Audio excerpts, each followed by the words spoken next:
Hey there traders, another wild day with V-shaped recoveries, a lot of volatility out there in some of our high flyers, Apple, Tesla, etc. In the end, the bulls come out on top yet again. Interesting reactions from a lot of people. The video yesterday talking about how I had a conversation with someone from my childhood for the first time in 15 years, asking about how to get into the market. We've got people in the chat room saying that their landscapers are talking about Apple. Someone said that someone gave them a tip that they were installing computers, Apple computers in a school, and that was the insider tip to buy the stock. I had a friend whose mom just opened a brokerage account and wants in Shopify. We're seeing all the signs of the last of the herd rushing in, but there's no top yet. I personally am hedging my long-term no-touch SPY position that I entered in March on the dump, and I am hedging it right now with a similar size position, short QQQ. So what that means is, if QQQ keeps going up with SPY, I'm pretty much breaking even from here. And if QQQ were to pull back, the way that the relationship has been going is QQQ dropping means XLF goes up over the past couple weeks, and that helps SPY hold up better than QQQ itself, which is why I'm choosing a short on QQQ. So it's a small position. My long-term no-touch SPY position is a much smaller position than what I day trade with, but just locking in, so to speak, gains on this position because I'm not going to sell this position for another few decades. And I want to protect from some insanity here. So we got SPY up at the all-time high, day number 9 in a row of a higher low every single day. And the hourly uptrend remains our guide. It's always nice when you start with a gap up open because you know two things with the recent market environment. You know, number one, we're likely going to see some consolidation, and that gives your aggressive bears something to do. And number two, we're likely going to see an hourly higher low, and that gives your patient bulls something to be waiting for. So when you open SPY at 354.67, and you can look at yesterday and say, okay, anything above 349.24 is an hourly higher low, which means from that open we can pull back over 1.5% and still be in an hourly uptrend. It gives a lot of space to find that hourly higher low. Then we V-shape and see a new all-time high. SPY bulls in complete control. Again, keeping it simple, hourly uptrend and the pattern of a higher low every day, and they go hand in hand because every day, pretty much the low is our hourly higher low. And that's the case for tomorrow. Anything above the low of today will be an hourly higher low with this current setup. IWM, bulls trying to confirm the weekly bull flag, have to clear 159.82 to do so. And we got within $1 today. So bulls keeping this consolidation extremely healthy at this point. We would have to see a bear break of 153.60 for that to no longer be the case. So QQQ, that's an interesting looking candlestick, but you had a significant dump this morning and then a lower low.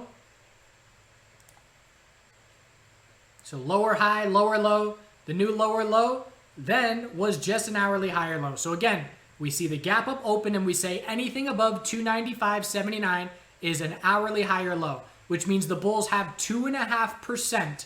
We can drop 2.5% from the open and still be in an hourly uptrend. And then the bulls pull off their miraculous V-shaped recovery and close right at the all-time high. What the NQ futures bears want to see, I like the 2-hour time frame for clarity here, and we're looking for a lower high to be set. So what the bears of QQQ want to see is a lower high and likely a tightening range into tomorrow. But again, it's the same thing.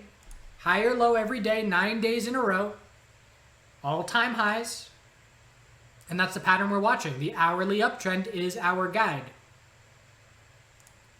Healthcare sector said, forget your rising wedge, we're going bull. And they did. On the verge of a bear break yesterday. And again, the rising wedge is not something that I will trade on its own. I have to see bigger picture alignment with other factors as well. So in this instance, we dropped down, the bulls saved that close, but it was still just a daily higher low. So not only do I need to see a close below this uptrend line, I need to see 105.68 break, because you take away those that rising wedge, it's just a daily uptrend. Higher low yesterday and a bull break to all-time highs today. And that's why SPY was so strong while QQQ was pulling back. Healthcare and financial sector went up while QQQ was dropping. Anything above 106.64 is just a daily high or low. So remember SMH, same thing. Rising wedge on the daily, bull break. These rising wedges in this market environment are not getting follow through. SMH bulls at all-time highs. Anything above 171.84 is just a daily high or low, keeping those bulls in complete control. XLF, resistance break of 25.45. The daily uptrend remains intact. It hasn't been a strong daily uptrend, but it is higher lows and higher highs. And now we're looking at 25.77, and then we look to the COVID high after that. So 25.77 is key. Again, whenever I see QQQ pulling back at the low of the day, I instantly look to XLF. And if XLF is at or near the high of the day, I know the SPY bears are not going to get notable follow through. And again, we haven't seen it in a long time, but the only time the SPY bears get any kind of notable follow through, which hasn't happened in weeks, is when all of our major sectors are dropping at the same time. Anything less than that isn't going to cut it. So 25.77 on XLF is now the most important resistance, and anything above 24.85 is just a daily high or low, keeping the uptrend intact. Biotech sector, so the daily high or low that we know was needed to change this trend has been set. And if these bulls can break 112.35, it's a daily trend change. We are watching this 4-hour falling wedge pattern, and it's still a good one.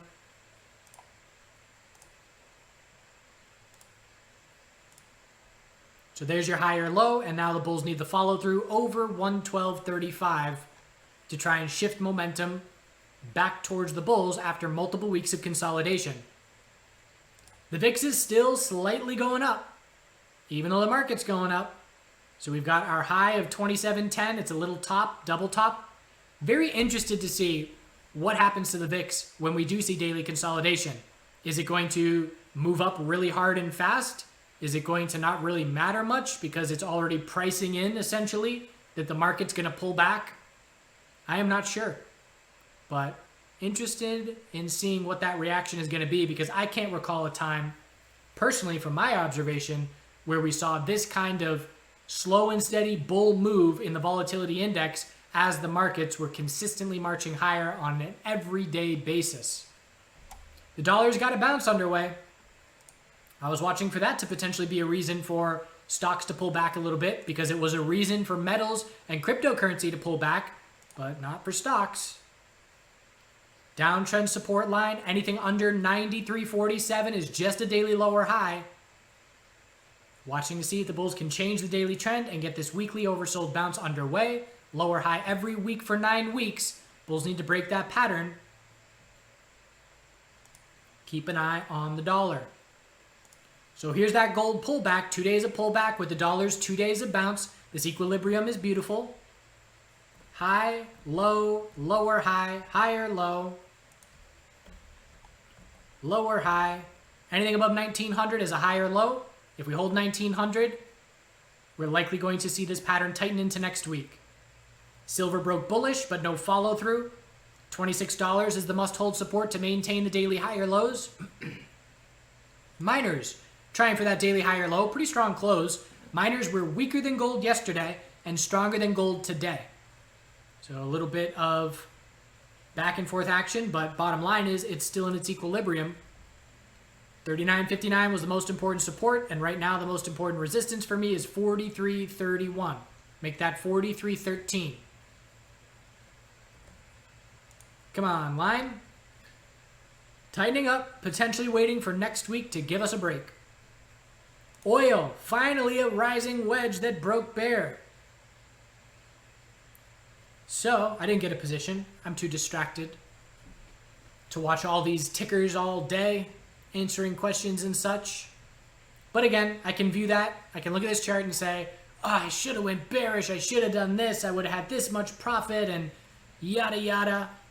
Or I can say, I had the right mindset. I was too busy. And I'll get the next one. So bearish reaction to the oil inventory report. 41.46 support broke.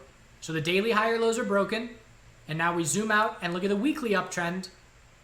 Anything above 39 is a weekly high or low. And why? One reason we were looking bearish, monthly 12-period exponential resistance giving the bulls some trouble.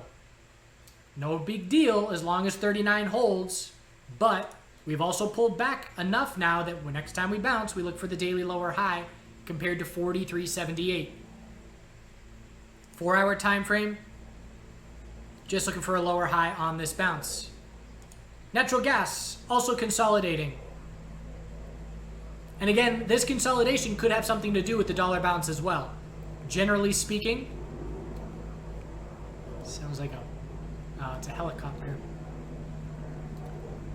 Generally speaking, commodities and the dollar are inversely related.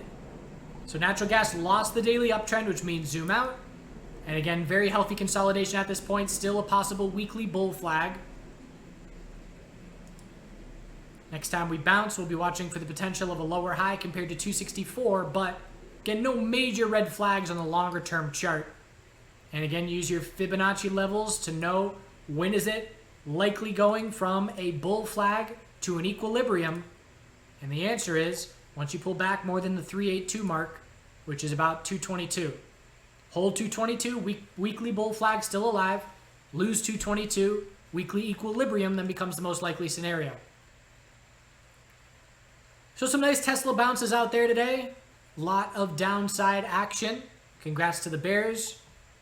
There was some nice... You could tell first thing this morning that the bears were positioned well to break the low of yesterday. How could we say so? We were about $5 to $10 above the low of yesterday, and you know we got gap ups on SPY and QQQ. And even healthy consolidation on either of those names is going to push Tesla through its support level. And that support break led to a solid 15% plus of further downside. Tons of opportunity in both directions for Tesla, which is why I love this volatile trader. I did a little bit of shorting today, but for the most part, I was playing the bounces. And now, still a daily uptrend. So we'll see if the bulls can change the hourly trend back in their favor for a daily higher low to be set. Hourly trend is your guide on SPY and QQQ on an everyday basis until this pattern breaks of a higher low every single day. I hope you're well. No video tomorrow. Maybe. I'll see what the internet's like. I'm going on a little road trip with Sweetie Pants. It's my dog. But let's just say no video, and maybe there'll be a pleasant surprise. Have a good rest of your day, and we'll see you soon.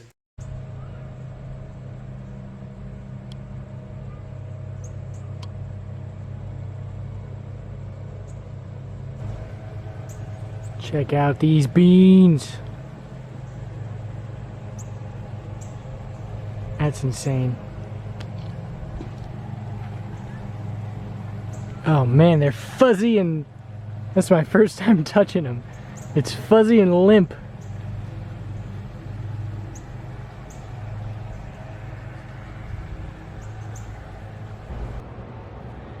Not a great squash harvest, but good enough for some soup. I had trouble with some borer bugs that would go into the stems of the squash and kill them off before we could get too many fruit.